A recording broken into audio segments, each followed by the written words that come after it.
میرے جیسے شخص کے لیے جو کمیٹڈ ٹو دس کنٹری شرم سے چپ جاتا ہے.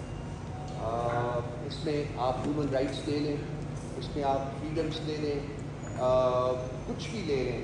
انہوں نے نہایت ڈیٹیل کے ساتھ اس چیز کا بتایا ہے آپ کو کہ کس کس طریقے سے ان فریڈمس کو, ان ہیومن رائٹس کو وائلیٹ کیا گیا ہے. اور بہت سی چیزیں ہیں, میں صرف 2-1 منٹ میں آپ کو پڑھ کے سنا دیتا ہوں تاکہ سبجیکٹس جو ہیں وہ آپ کو کلیئر ہو جائیں.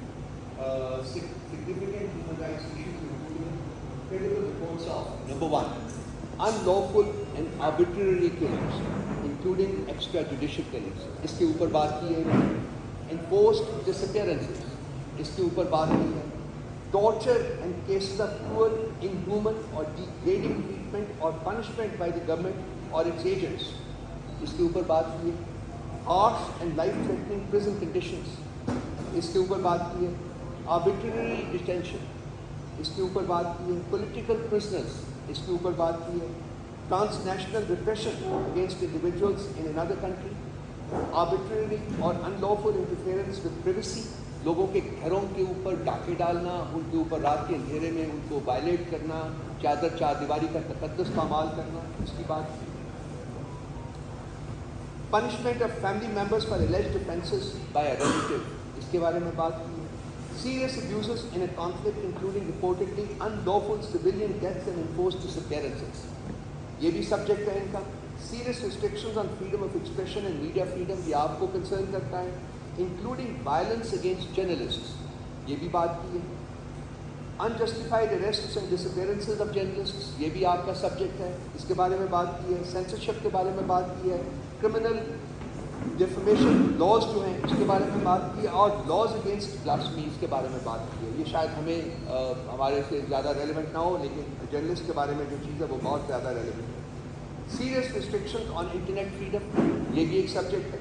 Substantial interference with the freedom of peaceful assembly and freedom of association, اس کے بارے میں بھی بات کی ہے. Including overtly restrictive laws on the operation of non-governmental organizations and civil society organizations.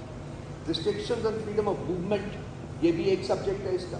Coerced or forced return of individuals to a country where they would likely face torture or persecution, یہ سب کچھ ہے. اور بھی بہت سی چیزیں جو کہ اس میں ہیں. اس سے امپورٹنٹ چیز جو ہے وہ یہ ہے کہ the government rarely took credible steps to identify and punish officials who may have committed human rights abuses. اور اس کے بعد انہوں نے یہ, میں صرف ایک بات اور کروں گا پھر میں I will pass on to my friends here. A culture of lawlessness pervades in the country.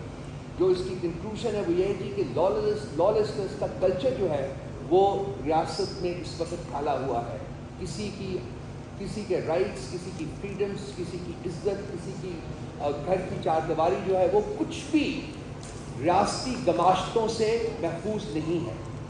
یہ ایگزیکٹو سمری ہے جس میں سے میں نے کچھ پڑھ کے آپ کو سنایا. یہ 100 پیجز کے اوپر مشتمل ہے, صرف ایگزیکٹو سمری.